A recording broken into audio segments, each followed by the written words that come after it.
वज़ीर आज़म शहबाज शरीफ ने कहा है पाकिस्तान ने सदर ट्रंप को अमन नोबेल इनाम के लिए नामजद किया। अमरीकी सदर ट्रंप सबसे ज़्यादा अमन नोबेल इनाम के मुस्तहिक हैं। अमरीकी सदर ने सिर्फ अमन ही नहीं लाखों लोगों की जिंदगियां भी बचाईं। वज़ीर आज़म शहबाज शरीफ ने कहा है पाकिस्तान ने सदर ट्रंप को अमन नोबेल इनाम के लिए नामजद किया। अमरीकी सदर ट्रंप सबसे ज़्यादा अमन नोबेल इनाम के मुस्तहिक हैं। अमरीकी सदर ने सिर्फ अमन ही नहीं लाखों लोगों की जिंदगियां भी बचाईं। दुनिया के अहम ममालिक के रहनुमाओं के गजा अमन मुआहदे पर दस्तखत। वज़ीर आज़म शहबाज शरीफ भी गजा अमन मुआहदे पर दस्तखत की तकरीब में शरीक हुए। गजा अमन मुआहदे पर अमरीका, मिस्र, कतर और तुर्की ने दस्तखत किए। तकरीब से खिताब में अमरीकी सदर ट्रंप ने कहा, आज पूरी दुनिया के लिए बहुत बड़ा दिन है। सदर ट्रंप ने कहा, मुआहदे से मशरिक़ वस्ता में अमन कायम होगा। दोस्त ममालिक के ताउन से अमन मुआहदा मुमकिन हुआ।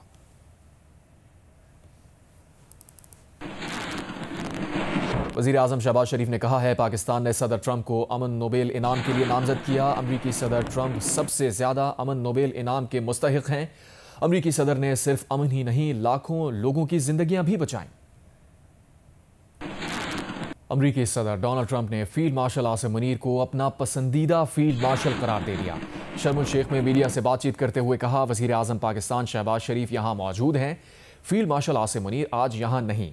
उसके बाद उन्होंने पीछे मुड़कर वज़ीर आज़म शहबाज शरीफ ने कहा कि वो फील्ड मार्शल आसिम मुनीर तक उनका सलाम पहुंचा दें।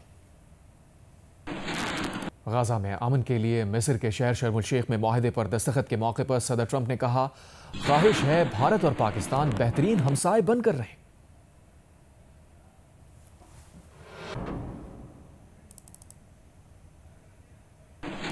खैबर पख्तूनख्वा असम्बली में हुकूमती उम्मीदवार सुहेल आफरीदी 90 वोट हासिल करके वज़ीर आला मुंतखब हो गए। अपोजिशन ने इंतखाबी अमल को गैर आइनी करार देते हुए बॉयकॉट किया। नौ मुंतखब वज़ीर आला का कहना था कि अफगान पॉलिसी पर नज़रसानी करनी होगी और दहशत गर्दी के खात्मे के लिए अवामी नुमाइंदों से मुशावरत लाजमी है। रसूल दावर रिपोर्ट करें।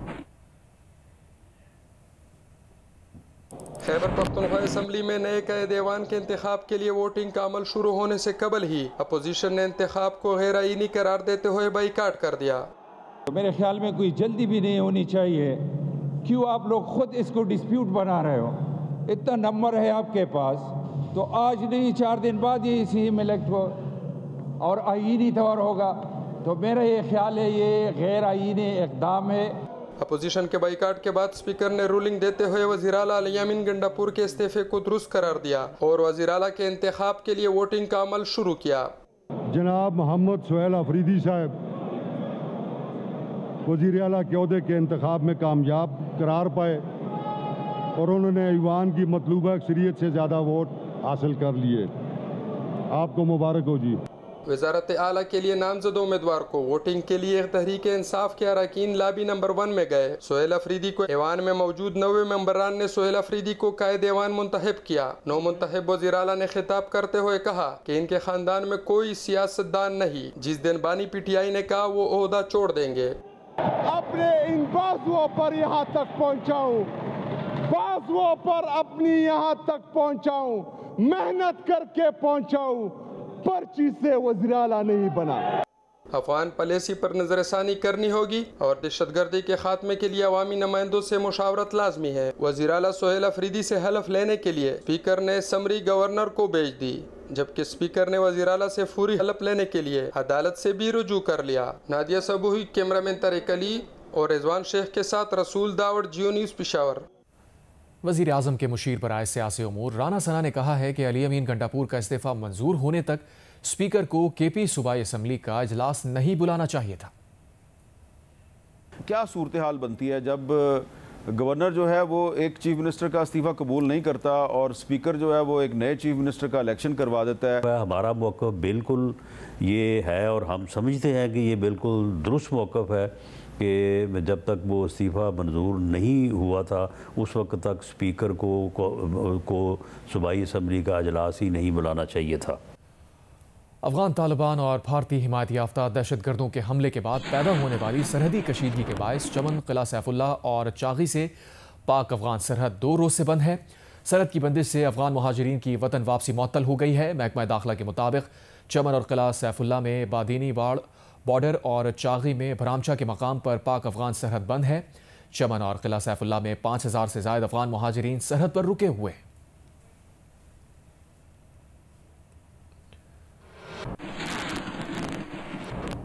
अफगानिस्तान में मौजूद तालिबान और भारतीय हिमायत याफ्ता खवारिज के बिला इश्तियाल जारिहत के खिलाफ दिफाए वतन करते हुए शहादत के रुतबे पर फाइज 12 शहदा की नमाज जनाजा चकलाला गैरजन रावलपिंडी में अदा कर दी गई। नमाज जनाजा में army chief field marshal Asim Munir, वफाकी वज़रा, गवर्नर खैबर पख्तूनख्वा, अस्करी और सिविल अफसरान और अवाम की बड़ी तादाद ने शिरकत की। इस मौके पर वज़ीर दिफा ख्वाजा आसिफ ने कहा, पाकिस्तान के अवाम इन बहादुर सपूतों के हमेशा मक़रूज़ रहेंगे जिन्होंने अफगान तालिबान हुकूमत और भारत के हिमायत याफ्ता दहशत गर्दों की जारियत के मुकाबले में अपनी जानों का नजराना पेश किया। वज़ीर दिफा ने इस अज़्म का अदा किया कि पाकिस्तान की मुसल्लह अफ़वाज कौम की मुकम्मल हिमायत के साथ वतन अजीज़ के खिलाफ किसी भी जारियत या साजिश को नाकाम बनाने के लिए पुरअज़्म है।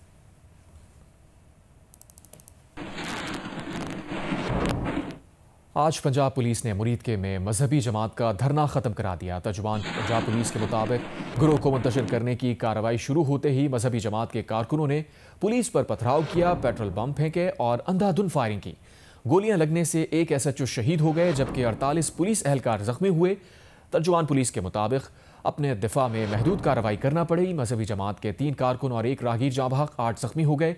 हंगामा आराई में 40 गाड़ियों को आग लगाई गई, कई अफराद गिरफ्तार कर लिए गए।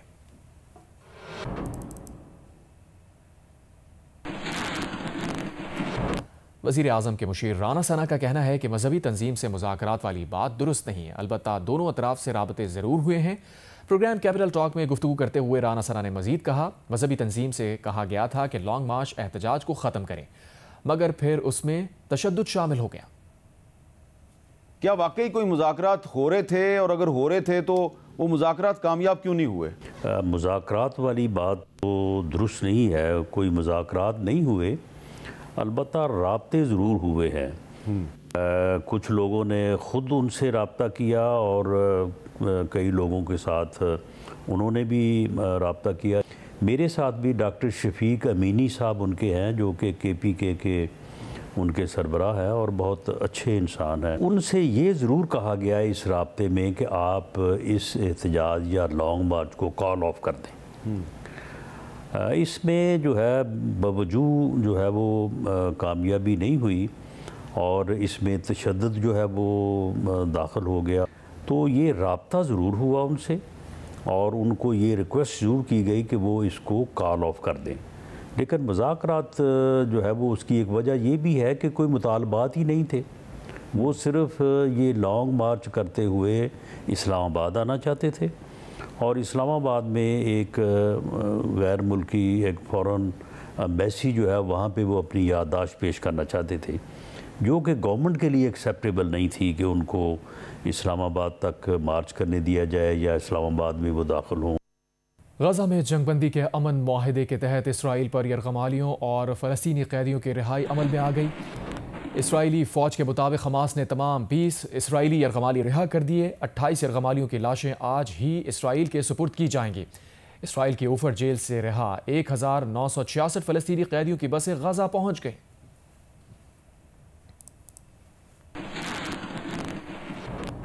वज़ीर आज़म शहबाज शरीफ और अमरीकी सदर डोनाल्ड ट्रंप की मिस्र के शहर शर्म अल शेख में मुलाकात हुई है। दोनों रहनुमा गजा अमन कॉन्फ्रेंस के लिए मिस्र में हैं। सदर ट्रंप ने शहबाज शरीफ के साथ गर्मजोशी से मुसाफा किया। इस मौके पर दोनों रहनुमाओं में खुशगवार जुमलों का तबादला भी हुआ। अमरीकी सदर ने शहबाज शरीफ के अलावा उन तमाम दीगर आलमी रहनुमाओं से मुलाकातें की जो गजा अमन कॉन्फ्रेंस में शिरकत के लिए पहुंचे हैं। इससे पहले शर्म अल शेख के कांग्रेस सेंटर पहुंचने पर मिस्री सदर अब्दुल फताह अल सीसी ने वज़ीर आज़म शहबाज शरीफ का इस्तकबाल किया। वज़ीर आज़म ने गजा अमन कॉन्फ्रेंस से पहले फ़लस्तीनी सदर महमूद अब्बास, आज़रबाईजान के सदर, आर्मीनिया के वज़ीर आज़म, उर्दन के शाह अब्दुल्ला दोम, बहरीन के शाह हमद बिन ईसा अल खलीफा, अक़वाम मुत्तहिदा के secretary general Antonio Guterres, Indonesia के सदर, जर्मन चांसलर, स्पेन के वज़ीर आज़म, इटली की वज़ीर आज़म, सऊदी अरब के वज़ीर ख़ारजा शहज़ादा फैसल बिन फ़रहान अल सऊद से मुलाकातें की। वज़ीर आज़म ने फ़लस्तीनी अवाम से यकजहती और उनकी सिफारती और अखलाक़ी मदद जारी रखने का आदा किया। आगे बढ़ते हैं। सऊदी अरब में लर्न 2025 कॉन्फ्रेंस इख्तिताम पजीर हो गई। 3 रोज़ा कॉन्फ्रेंस का इनेकाद लर्न प्लेटफॉर्म ने वज़ारत मवासलात और इत्तलाती टेक्नोलॉजी के ताउन से किया। कॉन्फ्रेंस में पाकिस्तान, बरतानिया, अमरीका, सऊदी अरब और दीगर ममालिक के 205 से ज़ायद माहिरीन और 65 कौमी और बैन अल-अक़वामी इदारों के नुमाइंदगान ने शिरकत की। कॉन्फ्रेंस के दौरान जदीद एजुकेशनल टेक्नोलॉजीज़ बिलखुसूस वर्चुअल और ऑगमेंटेड रियलिटी के इस्तेमाल पर खुसूसी सेशंस मुनक़िद हुए। कॉन्फ्रेंस के CEO अब्दुल्ला ने कहा कि कॉन्फ्रेंस टेक्नोलॉजी और मसनूई ज़हानत के मैदान में इल्म व महारत के तबादले का स्ट्रेटेजिक प्लेटफॉर्म बन चुकी है। इस दौरान मुख्तलिफ इदारों के दरमियान 12 नए मुआहिदों और याददाश्तों पर भी दस्तखत किए गए। तहरीक इंसाफ के रहनुमा शाहिद खटक ने कहा है कि अमन के लिए वफाकी हुकूमत के साथ बैठने को तैयार हैं। वफाकी हुकूमत एक ऐसा वफ्द तश्कील दे जिसमें सूबाई हुकूमत और कबाइल के लोग शामिल हों और वो वफ्द जाकर अफगानिस्तान से बात करे। अगर यह जरगा कामयाब हो गया तो 70-80% मामला हल हो जाएंगे। प्रोग्राम कैपिटल टॉक में बात करते हुए वज़ीर आज़म के मुशीर अमीर मुकाम ने कहा, अगर सूबे खुद दूसरे ममालिक से बात करेंगे तो फिर वफाक का काम क्या रह जाएगा। हम ये चाहते हैं कि वफाकी हुकूमत एक डेलीगेशन बनाए जिसमें सूबाई हुकूमत के नुमाइंदे हों, हमारे कबायली अमायदीन हों, हमारे इलाके के मशरान हों, वो जाएं, या उसमें आप मज़हबी हमारे रहनुमा डाल दें, वो जाएं अफगान हुकूमत के साथ बातचीत करें, उनसे पूछें, उनको वो तमाम हकायक उनके सामने रखें कि ये चीजें हैं, ये कार्रवाइयां हैं जो आपकी सरजमीन हमारे सरजमीन के खिलाफ इस्तेमाल हो रही है। तो अगर हमारा जरगा उनके साथ कामयाब हो जाए तो हमारे 70-80% जो दहशतगर्दी के या बॉर्डर पार जो मसाइल हैं वो हमारे हल हो जाएंगे। अमन के मामले के ऊपर हम इनके साथ बैठने के लिए भी तैयार हैं, हम इनको अपनी सजेशन देने के लिए भी तैयार हैं। अफगानिस्तान की बात बिल्कुल उनकी राय का एहतराम कर लेना चाहिए, उनको इसमें अंदर बैठना चाहिए, मगर पॉलिसियों उनको नहीं मिल सकती। इस तरह तो फिर GB और कश्मीर वाले कहते हैं कि हम खुद इंडिया के साथ बात करना चाहते हैं, आपका क्या काम है कि आप याद है। इस तरह तो फिर बलूचिस्तान वाले कहेंगे कि ईरान के साथ हम खुद नेगोशिएट करेंगे, और पंजाब वाले कहेंगे कि हम इंडिया के साथ खुद बात करेंगे। तो फिर मरकज किधर चला गया? तो ये बात इस तरह नहीं हो सकती। एक मुल्क दूसरे मुल्क के साथ बात करते, सूबा नहीं करते। अलबत्ता सूबे की वही राय जरूर अगर इसमें शामिल हो तो अच्छी बात है कि वो अपनी राय दे दे। बानी PTI से मंगल के रोज़ वकला और फैमिली की मुलाकात का दिन है। PTI ने 6 वकीलों रहनुमाओं की फहरिस्त अडियाला जेल हुक्काम को भेज दी। उनमें बैरिस्टर गौहर, सलमान अकरम राजा, न्याजुल्लाह न्याजी, अजीज़ भंडारी, अली इमरान और मुबशिर मकसूद के नाम शामिल हैं। PTI ज़राए के मुताबिक बानी PTI की तीनों बहनें भी कल अडियाला जेल पहुँचेंगी, जबकि इतलात है कि बुशरा बीबी की फैमिली भी मुलाकात के लिए कल अडियाला जेल पहुँचेगी। वज़ीर दिफा ख्वाजा मोहम्मद आसिफ से बरतानी हाई कमिश्नर जेन मेरियट ने मुलाकात की। इस मौके पर दोनों रहनुमाओं ने पाकिस्तान और बरतानिया के माबैन ताल्लुकात मज़ीद मजबूत बनाने के अज़्म का इजहार किया। कौमी एयरलाइन की बरतानिया के लिए परवाज़ों में इजाफे पर भी बात की गई।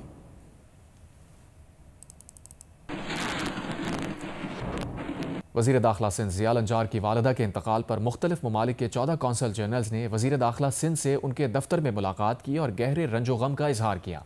ताज़ियत के लिए आने वालों में चीन, सऊदी अरब, रूस, तुर्की, Dubai, Qatar, Germany, Oman, Korea, Indonesia, Bangladesh, Sri Lanka, Iraq और मराकश के कौंसल जनरल्स शामिल थे। कौंसल जनरल्स ने वज़ीर दाखिला सिंध से उनकी वालिदा के इंतकाल पर इजहार अफसोस किया।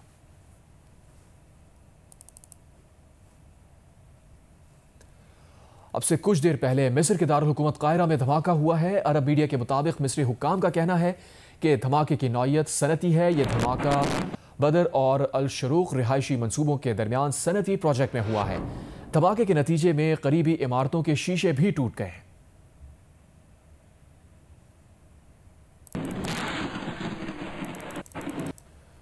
आलमी इदारा सेहत ने भारत में तैयार करदा खांसी के शरबतों से मुताल्लिक वार्निंग जारी कर दी।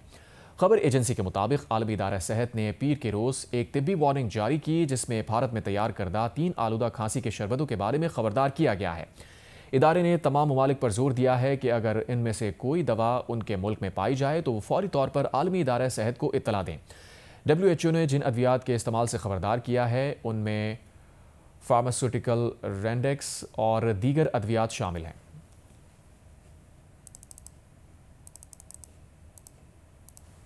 और यहाँ आपको बताएं, वफाकी वज़ीर ख़जाना और महसूलात सेनेटर मोहम्मद औरंगज़ेब ने इंटरनेशनल फाइनेंस कॉरपोरेशन के रीजनल नायब सदर से मुलाकात की। रिकार्डो पलेटी IFC के रीजनल नायब सदर बराए मशरिक़ वस्ता, वस्ती एशिया, तुर्की, अफ़गानिस्तान और पाकिस्तान हैं। वज़ीर ख़जाना ने मुल्क के मजबूत मैक्रो इकनॉमिक अशारियों को उजागर किया। IFC की पाकिस्तान के साथ शराकत दारी और 10 साला कंट्री पार्टनरशिप फ्रेमवर्क के तहत अरबों डॉलर की सरमायाकारी के जरिए मुल्क के निजी शोबे में सरमायाकारी बढ़ाने के हवाले से मावनत को सराहा। उन्होंने रेकॉर्डिक मंसूबे की जल्द मालियाती बंदिश पर भी इत्तफाक किया। वज़ीर ख़जाना ने इस्लामाबाद में रीजनल ऑफिस के क़याम का भी खैर मकदम किया। मोहम्मद औरंगज़ेब की इस्लामी तरक्याती बैंक के सदर डॉक्टर मोहम्मद सुलेमान अल जासिर के साथ भी मुलाकात हुई।